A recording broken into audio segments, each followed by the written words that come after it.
Olá a todos, eu me chamo Eduardo Helma e nesta gravação estarei apresentando a minha primeira apresentação, meu primeiro seminário da disciplina de melhoramento animal do curso de Engenharia Agronômica. O meu tema é baseado num artigo científico sobre o melhoramento genético como ferramenta para o crescimento e o desenvolvimento da ovinocultura de corte. Dando início a esse seminário, inicio com uma introdução.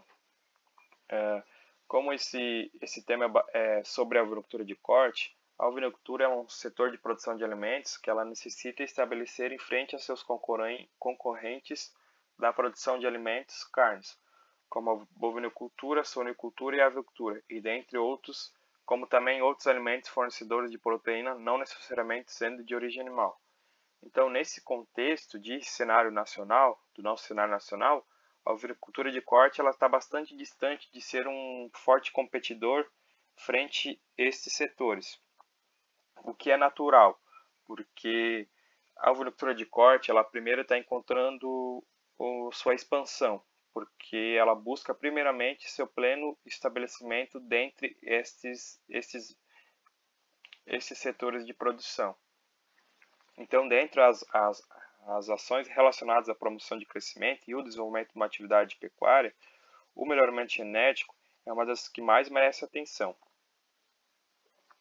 Já possui diversas tecnologias desenvolvidas aqui no Brasil, nas áreas de reprodução, alimentação, sanidade e manejo, disponíveis para a ovinocultura de corte. Mas elas não são usadas de uma forma massiva, onde essas tecnologias até o momento elas não trouxeram um grande impacto na produtividade dessa atividade. E um desses principais motivos dessa ineficiência, de um aumento de uma produtividade mais expressiva, é porque essas tecnologias estão sendo aplicadas em grupos genéticos ou raças que não tragam respostas. Então, esses grupos genéticos não têm um ganho genético bom que pode trazer respostas a essas tecnologias aplicadas. Então, é possível sim expandir o mercado de proteína animal da ovinocultura de corte com o melhoramento genético. Seria a principal ferramenta para a expansão desse mercado. Então, antes de eu citar as ferramentas básicas para a obtenção do melhoramento genético, é bom a gente entender o que é o melhoramento genético. O melhoramento genético ele é constituído pela genética quantitativa e a genética molecular, que são dois alicerces de grande importância para a obtenção do melhoramento. A genética quantitativa ela estuda a herança das diferenças entre os indivíduos, as quais são os recursos da seleção natural e artificial. Então, dessa forma, o melhoramento genético ele pode ser entendido como um conjunto de processos seletivos e de direcionamento dos acasalamentos, cujo objetivo dele é aumentar a frequência dos genes de efeitos desejáveis ou das combinações genéticas boas em uma população. Então, ele possui a finalidade de aperfeiçoar a capacidade de produção dos animais que apresentam um interesse econômico para o homem em um determinado ambiente. Para atingir isso, o homem dispõe de duas ferramentas básicas, que é a seleção dos progenitores e os métodos de acasalamento. A seleção de progenitores ela pode ser entendida como tudo aquilo que pode favorecer ou prejudicar determinados indivíduos sob o ponto de vista de transmissão de seus genes a futuras gerações. Então, basicamente, é a escolha de indivíduos para a reprodução. Em uma população, essa escolha pode ser feita sem o direcionamento dado pelo homem, que é chamado de seleção natural, ou por meio da ação do homem, que vai determinar quais indivíduos serão usados na reprodução, que é conhecido como a seleção artificial. A seleção natural ela atua concentrando na população o patrimônio genético dos indivíduos que, por qualquer motivo, mostram maior valor adaptativo, reproduzindo-se mais intensamente e originando um grande número de progênies viáveis. Progênie seria a origem dos seus descendentes. Já a seleção artificial ela é aquela em que os indivíduos são escolhidos pelo homem com base nas características que ele considera importante. as características desejáveis. Por ser orientado de uma forma racional pelo homem, a seleção artificial ela vai trazer na população um maior ganho genético por unidade de tempo do que a seleção natural. Então, na seleção artificial, os animais podem ser escolhidos pelo seu fenótipo e também pelo seu genótipo. E outra ferramenta básica são os métodos de acasalamento, que eles também produzem um melhoramento, que são o cruzamento e a endogamia. Acredita-se que utilizar algumas biotécnicas, que são a inseminação artificial e a transferência de embriões, é suficiente para promover o melhoramento genético dos rebanhos. Mas seu simples uso não vai oferecer garantia de ganho genético. Então, elas são consideradas métodos de acasalamento, mas só com elas não vai garantir um ganho genético. Dado essa resumida sobre o melhoramento genético e o que eu citarei um pouco mais para frente, eu dou início na primeira ferramenta, que é a seleção. Então, para que seja possível selecionar animais superiores com eficiência, é muito importante a existência de um grande número de animais para os quais sejam disponíveis dados de avaliação do fenótipo, ou seja, bancos de dados produtivos que sejam seguros. Se não possuem esses bancos de dados, ele pode impossibilitar a execução de programas de melhoramento genético. Então, dessa forma, é necessário que a ovinocultura de corte comece a adotar uma escruturação zootécnica. Que a escruturação zootécnica ela compreende as anotações de controle do rebanho com fichas individuais para cada animal, onde vai conter a genealogia, ocorrências e desempenho. Essas anotações elas devem possuir o máximo de informações possíveis, como, por exemplo, datas, condição e extensão do nascimento, datas de coberturas, partos, enfermidades, número de mortes, descartes, registros de desempenho produtivo, como pesagens, controle leiteiro e medidas morfométricas, como altura, comprimento, circunferência escrotal, e dentre outras características. Quanto mais detalhado for essas anotações, maior serão os benefícios que delas poderão ser extraídos. Então aqui eu trouxe um exemplo de uma escrituração zootécnica, que é uma ficha de reprodutor. Aqui está para a cunicultura, mas ela pode ser utilizada também na ovinocultura e dentre outras atividades. Ela traz o nome das matrizes, né, os números delas, a data de cobertura, a data de repetição ou aborto, a data do parto, data do nascimento, quantos vivos, quantos mortos, o seu peso, quantos são machos e quantos fêmeas, e dentre outras informações que possuem dentro da escrituração zootécnica. Então, com a formação desses bancos de dados, a partir da escrituração, é possível realizar avaliações genéticas de maneira que os valores genéticos dos animais possam ser expressos na forma de diferença esperada na progênie, representado pela sigla DEP, para cada característica a ser considerada. Então, a diferença esperada na progênie, DEP, ela é usada em todo o mundo para comparar o mérito genético dos animais em várias características e prediz também a habilidade da transmissão genética de um animal avaliado como progenitor. Ela vai ser expressa em unidade característica, como, por exemplo, o quilo de peso ou o dia para a idade ao primeiro parto, com um sinal positivo ou negativo para essa característica. A DEP ela é derivada de qualquer combinação de informações de desempenho individual, pedigree e progênie. O seu uso é mais confiável do que qualquer outro tipo de informação disponível. As DEPs são comparadas entre rebanhos ou gerações. Reprodutores com maior número de progênitos serão avaliados com maior confiança, mas as DEPs para reprodutores jovens que ainda não tiveram progênitos são mais confiáveis para tomar decisão na seleção do que os seus pesos ajustados, taxa ou outras medidas fenótipicas.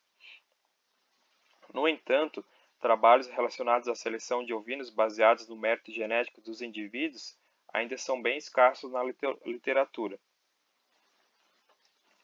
Entretanto, a avaliação e a seleção de indivíduos são realizados há bastante tempo em base de seus fenótipos, onde esses caracteres de interesse, na sua grande maioria, controlados por muitos genes, apresentam uma baixa herdabilidade e são passíveis de uma alta influência ambiental. Diante disso, muitas das complicações de análise fenótipa podem ser mitigadas através da identificação direta de fenótipos, baseadas em marcadores moleculares que vão direcionar quais são os genes de interesse. Então, dessa forma, os marcadores moleculares têm despontado de uma grande ferramenta, onde ela auxilia a genética quantitativa, evidenciando características para verificação de parentesco e de diagnósticos de anomalias hereditárias. Esses marcadores na alveolectura de corte são conhecidos como a seleção assistida por marcadores moleculares, representados pela sigla SAM, que vocês podem ver aqui. Então, esses marcadores eles são segmentos de ácido desribonucleotídeo, que é o DNA, que são fisicamente ligados a locos que vão determinar características de interesse econômico, ou seja, elas são variantes na estrutura do DNA, numa determinada região do genoma, onde elas podem ser usadas como marcador paralelos de genes que podem possuir efeitos positivos ou negativos para a característica de interesse. Partindo para a segunda ferramenta básica para a obtenção do melhoramento genético, são os métodos de acasalamento, que são a endogamia e os cruzamentos. Os métodos de acasalamento eles também vão alterar as frequências gênicas, e se bem planejados, eles podem promover o melhoramento genético dos rebanhos. A endogamia, ou também conhecido como consanguinidade, é um método de acasalamento que consiste na união entre indivíduos parentes que são geneticamente semelhantes. Então, seja, quando os pais de um animal possuem um ou mais ancestrais comuns, que são parentes, diz que o animal é consanguíneo. O resultado desse acasalamento entre indivíduos consanguíneos é o aumento da homozigose. A homozigose são os pares de gêmeos alelos idênticos. Então, devido ao aumento da homozigose, a consanguinidade ou endogamia ela vai permitir apurar geneticamente os animais, sendo importante para a fixação e refinamento do tipo desejado. Então, o aumento da homozigose ocorre tanto para genes dominantes quanto para genes recessivos. A endogamia ela permite que a seleção para a separação da população em famílias diferentes facilite a eliminação dos piores, o que seja mais eficiente. E, então, isso vai contribuir muito para a formação de linhagens consanguíneas distintas que quando acasaladas, contribuem para aumentar a heterose. A heterose seria o vigor híbrido em características econômicas. Então, essa técnica é muito usada para a formação de linhagens comerciais compostas. Por outro lado, a endogamia ou a consanguinidade, ela vai apurar tanto qualidades quanto defeitos. Esses defeitos eles podem ser desfavoráveis na consanguinidade, caracterizados pela redução da fertilidade, da sobrevivência e do vigor dos animais. O outro método de acasalamento são os cruzamentos, que é um método de acasalamento de indivíduos de raças ou grupos genéticos diferentes. Os produtos dos cruzamentos são conhecidos como mestiços. Realiza-se o cruzamento quando a gente deseja obter um vigor híbrido ou heterose. A heterose nada mais é do que os filhos vão possuir um maior desempenho que a média dos pais. Então, esse vigor híbrido ou heterose é a superioridade da progênie em relação à média dos pais, o que vai reunir em um animal as características de duas ou mais raças, utilizando a complementaridade e os efeitos de diversidade genética. É bastante importante ressaltar que somente ocorre a heterose, o vigor híbrido, quando a gente possui a diferença de frequência gênica entre as raças os grupos envolvidos nos cruzamentos. Então, o efeito de dominância entre os alelos não pode ser zero. Se qualquer uma dessas situações deixar de existir, a heterose será nula. Então, o cruzamento vai ser totalmente inválido. Aqui a gente tem os tipos de cruzamento que são utilizados. A gente possui o cruzamento contínuo ou absorvente, que ele tem a finalidade de substituir a raça ou o grau de sangue por outro, onde ele busca ampliar o rebanho dos animais puros de uma certa raça em situações que a aquisição dessa raça seja difícil ou muito cara. Então, esse cruzamento ele é feito a partir de um grupo de qualquer raça e um reprodutor da raça com finalidade a corte. E aí, após a quinta geração do cruzamento, os cordeiros serão puros. Então, como a gente pode ver aqui na imagem, que representa de uma forma bem fácil esse tipo de cruzamento. Então, na quinta geração, a gente vai obter um animal PO. O outro tipo de cruzamento é o cruzamento industrial ou simples. Ele é um cruzamento entre ovinos de duas raças diferentes, resultando em um cordeiro mestiço, também chamado de F1. E, geralmente, nesse tipo de cruzamento, vai se cruzar um reprodutor especializado em carne com uma fêmea com maior rusticidade, as condições ambientais mais adversas, e também que seja boa reprodutora de carne. E o outro tipo de cruzamento é o cruzamento triplo ou tricross, onde as fêmeas de meio sangue F1, resultados lá do cruzamento industrial, são aproveitadas como matrizes que serão cobertas por machos puros.